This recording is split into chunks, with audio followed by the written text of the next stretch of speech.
मुझे बहुत बार लोगों ने कहा है कि महाराज जी थोड़ा सा भी हम चलते हैं, कभी कोई न कोई घटना घट जाती है, कभी फिसल के गिर जाते हैं, कभी मोटरसाइकिल स्लिप मार जाती है, कभी गाड़ी टकरा जाती है और हम बहुत ज़्यादा दिक्कत। तो महात्मा मार्कंडेय उसके लिए बड़ा अद्भुत बात कहते हैं और आज की बात को हम यहीं से शुरू कर लेते हैं। वो कहते हैं पद्मेकम न गच्छेतु यदि शिक्षित महात्मा, एक पाम भी आगे मत बढ़िए देवी देवताओं का नाम लिए बिना। पद्मेकम न गच्छेतु, एक कदम भी आगे न बढ़े। आप घर से निकले हनुमान के बारे नाम लीजिए, आप घर से निकले दुर्गा कवच पूरा पढ़ लीजिए। दुर्गा कवच आप पूरा नहीं पढ़ पाते हैं तो माता रानी के जो 9 नाम हैं वो दुर्गा कवच में ही है। हनुमान जी के 12 नाम लेके घर से निकलोगे या मैया जी के 9 नाम लेकर के निकलोगे, काल के गाल में भी हम सुरक्षित रहेंगे। 9 नाम कौन से? पहला नाम है शैलपुत्री, दूसरा नाम है ब्रह्मचारिणी, तीसरा नाम है चंद्रघंटा, चौथा नाम है कुष्मांडा माता, पांचवा नाम है स्कंद माता, छठवां नाम है कात्यायनी माता, सातवां नाम है कालरात्रि मैया, आठवां नाम है गौरी मैया, नवम नाम है सिद्धिदात्री माता, 9वां नाम सिद्धिदात्री। तो ये मैया जी के 9 नाम लेकर के जो घर से बाहर निकलेगा, काल के गाल में भी वो सुरक्षित रहेगा। ये उसका कुछ बिगड़ेगा नहीं। उसको नारी के 9 रूप है। ये यहीं से मैं अपनी बात को आरंभ कर रहा हूं। नारी के 9 रूप हैं।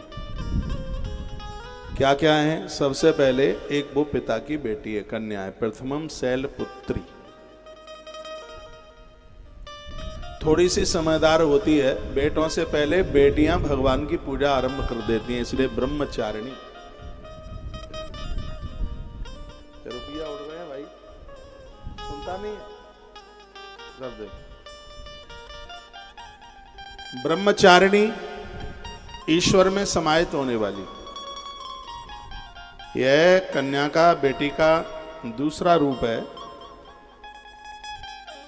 तो ब्रह्मचारिणी लगभग उसकी उम्र 7, 8, 9 साल की हो जाती है, उपवास शुरू कर देती है, मैया पूजा में बैठती है तो संग वह भी बैठ जाती है। द्वितीयम ब्रह्मचारिणी, तृतीयम चंद्र घंटेती। यह उसका उस समय का स्वरूप होता है जब वो विवाह के लायक होती है, जब उसके माई बाप उसके लिए वर देखना शुरू कर देते हैं। विवाह से पहले बेटियां बहुत सुंदर होती हैं, इतना सौंदर्य शायद चंद्रमा के पास में भी ना होता हो। उस समय जब समय बस उसके विवाह में साल 6 महीने ही रह गए हैं, उस समय उसका रूप होता है चंद्र घंटा, यानी चंद्रमा की तरह है वो। बड़ी सुंदर लगती है, बहुत मलूक लगती है बेटी। तो ये उसका विवाह के पूर्व का समय है। ये नारी के 9 रूप बता रहा हूं मैं। उसके तत्पश्चात फिर क्या है? विवाह के तत्पश्चात कुष्मांडा। कुष्मांडा का अर्थ है गर्भ में संतान को स्थापित करना, गर्भ में संतान को रखना, उसको कुष्मांडा। जिसने संपूर्ण ब्रह्मांड को अपने आप में समाहित कर लिया है, वही तो माता कुष्मांडा है। तो नारी का चौथा रूप है, वो विवाह के बाद ससुराल पहुंचती है, पति पत्नी का मिलन होता है, एक गृहस्थ की सीढ़ी पर पांव रखती है और ब्रह्मा की सृष्टि के सृजन में एक बहुत बड़ा हाथ बटाती है, और वह गर्भ में संतान को स्थापित करती है। उस समय उसका रूप होता है कुष्मांडा। उसके तत्पश्चात 9-10 महीने के बाद में फिर वो बच्चे को जन्म देती है, तो उसका 5वां नाम है स्कंद माता। स्कंद माता बड़े आनंद की बात है। माँ कहलाने की अधिकारी तब है जब उसके यहाँ से संयमी पुत्र जन्म ले, सदाचारी पुत्र जन्म ले। स्कंद यानी कार्तिकेय की माता। कार्तिकेय संयमी है, इसलिए तो मोर की सवारी करते हैं। आपने 2-4 बच्चों को जन्म, ये बड़ी बात नहीं है, कीड़े मकोड़ों को बहुत बच्चे हो जाते हैं, श्रवण कुमार जैसी औलाद को जन्म दिया जाए, वो बात है। मीरा जैसी कन्याओं को जन्म दिया जाए, छत्रपति शिवाजी जैसे अद्भुत महायोद्धाओं को जन्म दिया जावे, तभी तो माँ माँ कहलाने की अधिकारिणी होती है। तो अच्छे बच्चों की जन्मधात्री है हुआ है स्कंद माता। और मैं बहुत बार कहता हूं, एक नारी है, चाहे जैसा बच्चा पैदा कर सकती है, महात्मा को उतार सकती है चक्र घूम रहा है, और स्वयं परमात्मा को धरती पर उतारने की ताकत उसके पास में है। तो नारी का पांचवा रूप है जब वो बच्चे को जन्म देती है, स्कंद माता। छठवां रूप है उसका कात्यायनी। बच्चे को जन्म देते हुए कितना उसका अद्भुत रूप है। कात्यायनी अपने सौंदर्य को खो देती है, अपनी सुंदरता, अपनी फिक्र नहीं करती, अब बच्चे के लालन पालन में लगी है। कात्यायनी ने महिषासुर को मारा,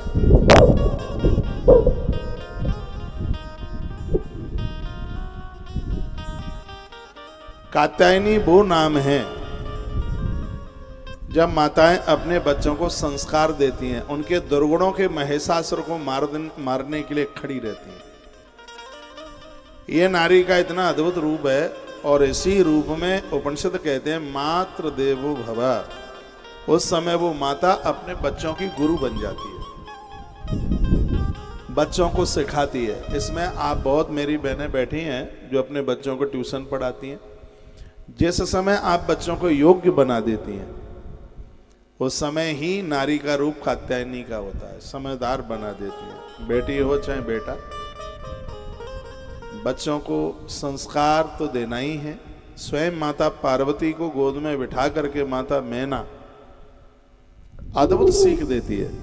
माता सुनैना जानकी को गोद में बिठा करके अच्छी सी सीख देती है। और जिस समय आप बच्चों को, बेटा बेटी कोई भी हो, जिस समय आप अपने बच्चों को पढ़ाते हैं, सिखाते हैं, अच्छी बातें बताते हैं, उस समय आपका नारी का पांचवा रूप होता है, वो छठवां रूप होता है कात्यायनी। ये समझ लो कि उस समय तो मास्टर डिग्री आपके पास, आप टीचर हैं, आप मास्टर हैं, आप सिखा रहे हैं, और बच्चों को आप गढ़ देती हैं, बच्चों को आप बना देती हैं, अद्भुत बना देती हैं। और आज वर्तमान समय में ये छठवें रूप को भूला जा रहा है, इसको भूलिए मत। कात्यायनी जो रूप है नारी का, जिसको आप बच्चों को बहुत समझदार बना देती हैं, बहुत सजग जागरूक बना देती हैं, यह है नारी का छठवां रूप है।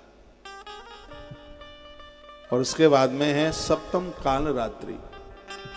जिस समय घर में कोई बीमार हो जाए,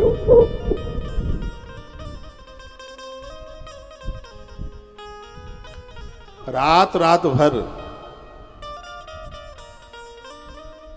जागती रहती है, बच्चे रात में रोना शुरू कर दें तो माता रात्रि को सोती कहाँ है, जागती रहती है। नारी का ये अद्भुत रूप है, यह दिव्य रूप है काल रात्रि। अंधेरी रात्रि से वो लड़ती है, अपने पति और पुत्र को कष्ट में नहीं रहने देती। ये रूप मुझे माँ का बहुत अच्छा लगता है, बहुत बढ़िया लगता है। रात रात भर अपने परिवार का ख्याल रखती है। रात को सोएगी तो ताला देखेगी, मुख्य दरवाजे का ताला लगा है कि नहीं लगा, कोई सामान बाहर तो नहीं पड़ा रह गया है, पूरा का पूरा देखती है। पुरुषों को कहाँ इतना ध्यान रहता है जितना कि एक नारी ध्यान में रखती है। ये मातृ शक्ति का सातवां रूप है। पूरा देखेगी, कौन भूखा रहा, कौन सोया है, कौन जागा है, अभी किसको बिस्तर मिला, किसको तकिया मिला, पूरा का पूरा ध्यान रखती है। ये नारी का, ये नवरात्रा क्या है, नारी के 9 रूप है। और लोग समझे इस बात को।